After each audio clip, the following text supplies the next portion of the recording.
ठीक है। तो अगर गैस में है और उस कंडीशन में उसमें हाइड्रोजन बॉन्डिंग एग्जिस्ट कर रही है, तो समझ लीजिए कि वो कैसे में कन्वर्ट हो जाएगी, वो लिक्विड में कन्वर्ट हो जाएगी।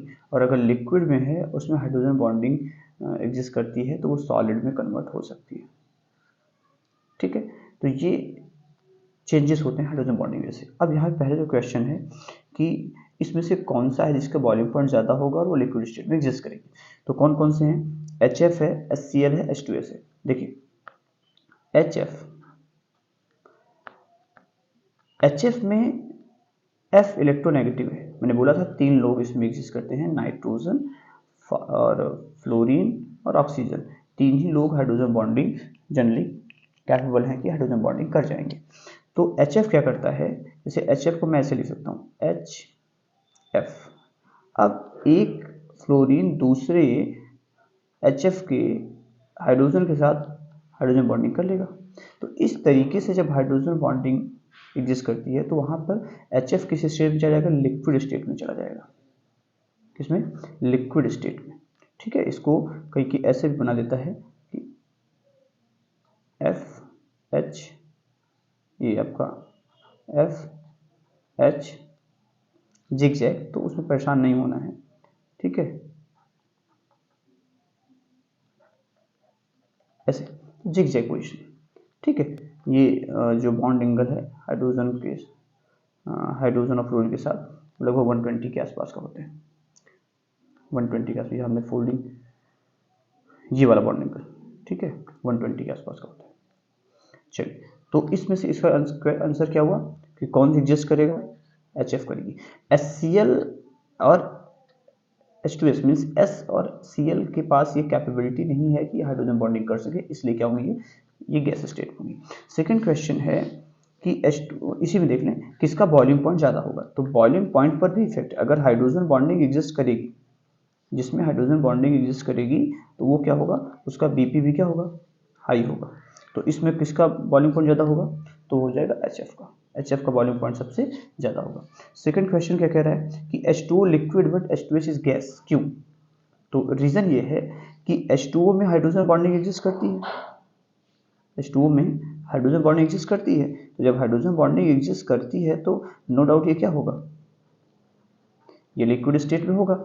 लेकिन H2S में नहीं एग्जिस्ट करती, H2S में नहीं एग्जिस्ट करती, यानी नो हाइड्रोजन बॉन्डिंग।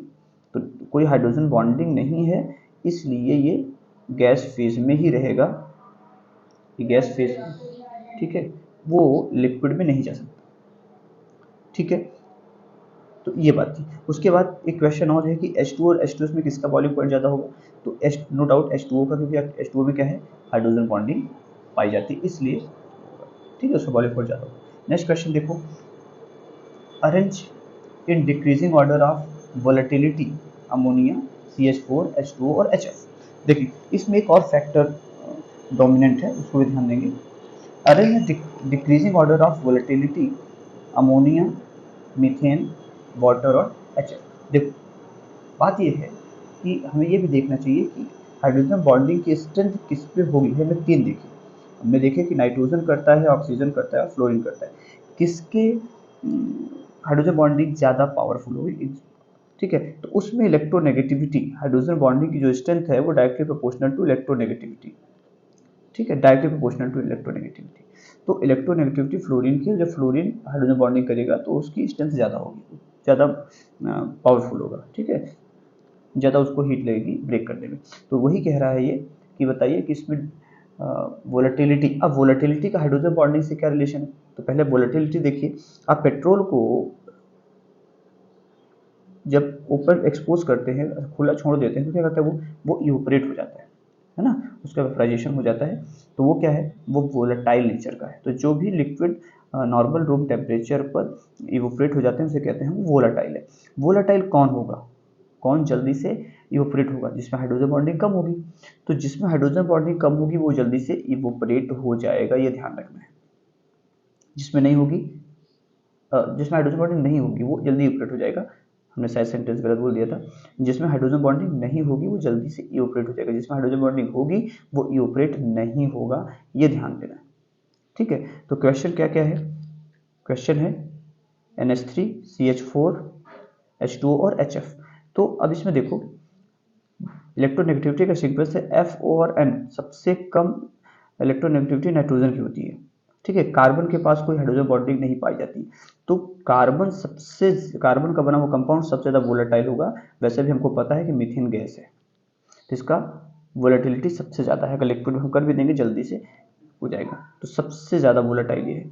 उससे कम जिसमें थोड़ा सा हाइड्रोजन बॉन्डिंग होगी तो वह है नाइट्रोजन, क्योंकि नाइट्रोजन की इलेक्ट्रोनेगेटिविटी कम है, तो मतलब अमोनिया। ठीक है, वो ज़्यादा वोलेटाइल है। फिर उसके बाद आपका आता है कौन, H2O, क्योंकि उसकी इलेक्ट्रोनेगेटिविटी फ्लोरीन से कम है। फिर सबसे कम वोलेटाइल है HF, क्यों, क्योंकि F की हाइड्रोजन बॉन्डिंग बहुत ज़्यादा होती है, इसलिए वो बांध के रखेगा, वो उसे एवोपरेट नहीं होने देगा। ठीक है, तो ये तो कंसेप्ट थे, कुछ इफेक्ट थे हाइड्रोजन बॉन्डिंग के। अगला क्वेश्चन देखो, KHF2 exist but KHCl2 not. कौन सा मॉलिक्यूल एग्जिस्ट करेगा, कौन सा नहीं करेगा, ये भी हम बता सकते हैं हाइड्रोजन बॉन्डिंग से। अब देखो KHF2 का पहले स्ट्रक्चर देखो क्या होता है।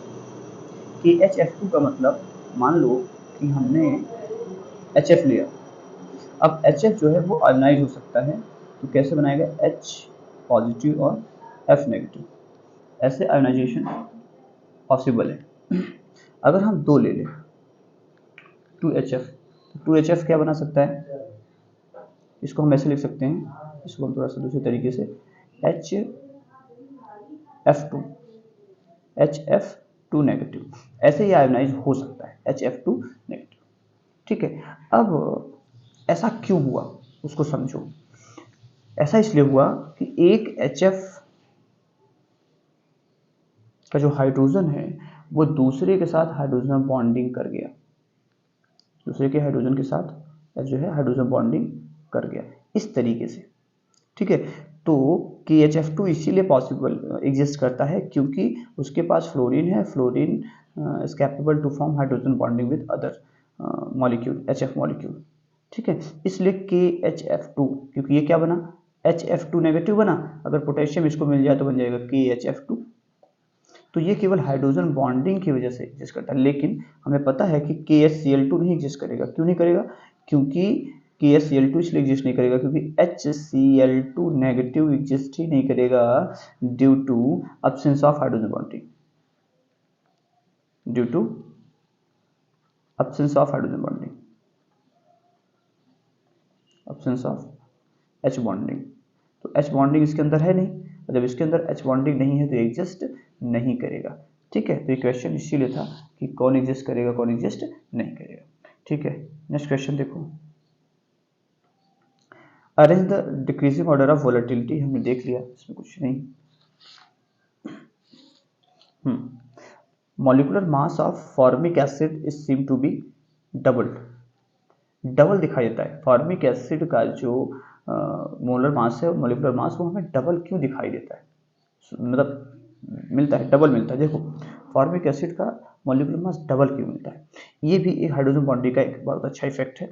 ये आप 12th के फर्स्ट चैप्टर में पढ़ेंगे, फर्स्ट बुक के, वहाँ भी पढ़ेंगे आप लोग इसको, और फिर सेकेंड बुक के जब कार्बोक्सिलिक एसिड पढ़ेंगे वहाँ भी इस चीज़ का मेंशन होगा इसको। ठीक है, देखो HF, सॉरी नॉट HF, बात कर रहे हैं हम फॉर्मिक एसिड। फॉर्मिक एसिड मतलब होता है मैथेनोइक एसिड, सिंगल कार्बन का कार्बोक्सिलिक एसिड, कार्बोक्सिलिक। ठीक है, ये है आपका फॉर्मिक एसिड। अब इसका जो मोलर मास है कितना हो जाएगा, 2 प्लस 32, 34 प्लस 12, 46। ठीक है,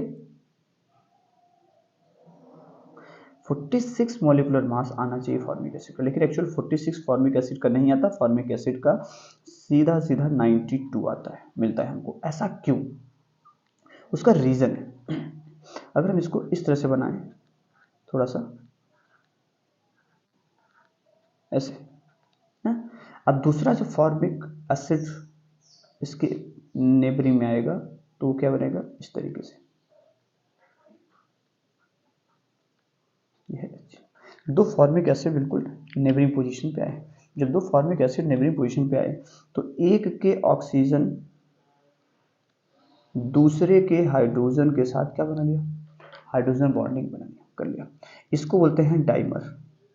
क्या बोलते हैं, डाइमर। तो अब जो मॉलिक्यूल है हमें एक नहीं मिल रहा है, हमें दो मॉलिक्यूल एक दूसरे के साथ कंबाइंड स्टेट में मिल रहे हैं, इसलिए जो मॉलिक्यूल का मास आता है, मॉलिक्यूलर मास, वो हमें जस्ट डबल आता है, जस्ट डबल हमको मिलता है। बात समझ आई? तो ये रीज़न होता है। ऐसे ही एसिटिक एसिड भी है जो हमें उसका मॉलिक्यूलर मास हमको डबल मिलता है, ठीक है, 120 के आसपास मिलता है। फिर आता है salicylic acid is strong acid, salicylic acid is strong acid then para and meta isomers. Salicylic acid जो है वो स्ट्रॉन्ग एसिड है एज कंपेयर टू अदर, ठीक है, यानी पैरा आइसोमर। तो पहले देखो सैलिसिलिक एसिड है क्या चीज़। सैलिसिलिक एसिड का मतलब है, salicylic acid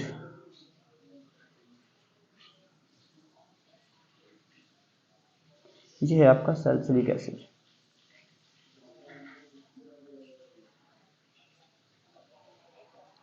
ortho hydroxy benzoic acid is called salicylic acid.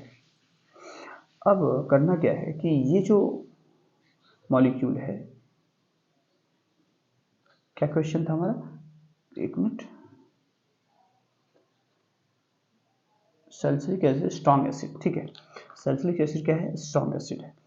उसका रीज़न है, समझो, सैलिसिलिक एसिड जब आयोनाइज होगा तो कैसे आयोनाइज होगा, सैलिसिलेट आयन में OH and C double bond O negative, ऐसे ये कहलाएगा सैलिसिलेट आयन और एक हाइड्रोजन लिबरेट करेगा, हाइड्रोजन आयन बाहर आएगा। इसको हम कुछ अरेंज करते हैं तो उसको हम ऐसे लिख सकते हैं, राइट। और जो कार्बोक्सिलेट आयन है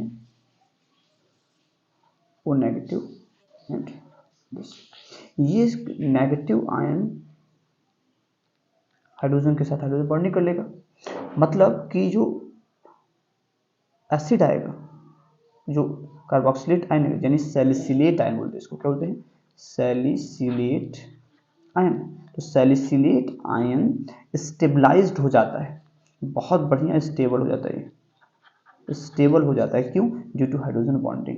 तो जिसका अनायन जितना स्टेबल होगा वो मॉलिक्यूल उतना अच्छा एसिड होगा, जिसका नेगेटिव आयन जितना स्टेबल होगा वो उतना अच्छा एसिड होगा। इसलिए क्या होता है हमारा कि कहते हैं कि ये बहुत अच्छा एसिड है। अगर हम अर्थो पैरा की बात करें तो पैरा और मेटा की बात करें, देखो इसमें क्या है, ये है OH। अब मेटा पे अगर आपने COOH ऐड भी कर दिया तो ये हाइड्रोजन बॉन्डिंग नहीं करने जाएगा वहाँ पर। अगर मैं इसको इधर भी लिख दूंगा तो भी 1 2 3 4 5 6 7 8 बहुत ज़्यादा हो जाएगा, तो इसलिए ये हाइड्रोजन बॉन्डिंग इसका अनायन नहीं कर सकता, ठीक है। और ऐसे ही पैरा वाले का भी नहीं कर सकता, पैरा का मतलब एक दूसरे के फोर्थ पोजीशन पे, यहाँ है COOH COOH, तो ये भी हाइड्रोजन बॉन्डिंग नहीं कर सकता, इसलिए स्ट्रॉन्ग एसिड्स नहीं होते, ठीक है, ये बात थी। तो ये कुछ क्वेश्चन थे। हाँ, एक और, इनमें से कौन सा है जो जिसका मेल्टिंग पॉइंट ज़्यादा होता है, सॉलिड स्टेट में हाइड्रोजन बॉन्डिंग का क्या इफेक्ट पड़ना है वो देखना है। इसमें से हाई मेल्टिंग पॉइंट किसका होता है, देखो, तो इसका सिंपल सा है कि जो अमोनिया है, अमोनिया के पास, इसको अगर हम ऐसे लिख दें तो 3 हाइड्रोजन है और इन तीनों हाइड्रोजन से वो हाइड्रोजन बॉन्डिंग दूसरे मॉलिक्यूल के साथ कर सकती है, ठीक है। वही आप कहोगे भाई PH3 के पास भी तो सेम यही कंडीशन है, तो बिल्कुल है, ऐसा नहीं है, लेकिन इसकी इलेक्ट्रोनेगेटिविटी बहुत कम है, इसलिए हाइड्रोजन बॉन्डिंग करती नहीं है, इसलिए फास्फीन गैस है और अमोनिया गैस भी कर सकते हैं, लेकिन वो लिक्विड स्टेट में पाई जाती है, लिक्विड अमोनिया इसको बोलते हैं, फास्फीन गैस। लेकिन वही अगर हम Me3 लिखा हुआ है, Me3 का मतलब है CH3N CH3 और CH3, ये हाइड्रोजन बॉन्डिंग नहीं करती। हाइड्रोजन बॉन्डिंग क्यों नहीं करती, क्योंकि इसके नाइट्रोजन के पास एक भी हाइड्रोजन नहीं है, तो जब इस इलेक्ट्रोनेगेटिव नाइट्रोजन से कोई हाइड्रोजन डायरेक्टली अटैच नहीं है तो हाइड्रोजन बॉन्डिंग क्यों करेगा, तो इसमें भी हाइड्रोजन बॉन्डिंग नहीं पाई जाती, ठीक है। तो इसमें हायर मेल्टिंग पॉइंट किसका होगा, अमोनिया का होगा। ठीक है, तो हाई मेल्टिंग पॉइंट और भी बहुत सारी चीज़ें हैं जो जहाँ पर हाइड्रोजन बॉन्डिंग का इफेक्ट पड़ता है। जैसे विस्कोसिटी हो गई, विस्कोसिटी का मतलब क्या, जिसमें हाइड्रोजन बॉन्डिंग पाई जाएगी उसमें जितना हाइड्रोजन बॉन्डिंग होगी उतनी ज़्यादा विस्कोसिटी होगी। विस्कोसिटी मतलब जैसे आप लोग कहते हैं ना ये ज़्यादा विस्कस है, विस्कस का मतलब है कि हिंदी में बोले तो फ्लूडिटी कम है उसकी, ऐसा बोले फ्लूडिटी कम है यानी कि वो बहता कम है ना। और कहते हैं ना बहुत गाढ़ा है, मतलब बहुत ज़्यादा विस्कस है ना, बहुत ज़्यादा उससे फ्लोटिंग प्रॉपर्टी नहीं है। तो इस तरीके से होती है। ऐसे ही फ्यूमेरिक एसिड हो सकता है कि क्वेश्चन आता है कि मैलेइक एसिड, मैलेइक एसिड ठीक, ये भी स्ट्रॉन्गर एसिड है देन फ्यूमेरिक एसिड, जबकि फार्मूला दोनों का सेम ही होता है। फ्यूमेरिक एसिड और मैलेइक एसिड दोनों में से मैलेइक एसिड ज़्यादा एसिडिक होता है, क्यों, जबकि दोनों तो सेम फार्मूला वाले हैं, केवल ये सिस है इसलिए हाइड्रोजन बॉन्डिंग पाई जाती है, ये ट्रांस है इसलिए नहीं पाई जाती इसमें हाइड्रोजन बॉन्डिंग, इसलिए स्ट्रॉन्ग एसिड है ये नहीं है। ठीक है, तो ये कुछ क्वेश्चन थे हाइड्रोजन बॉन्डिंग से रिलेटेड।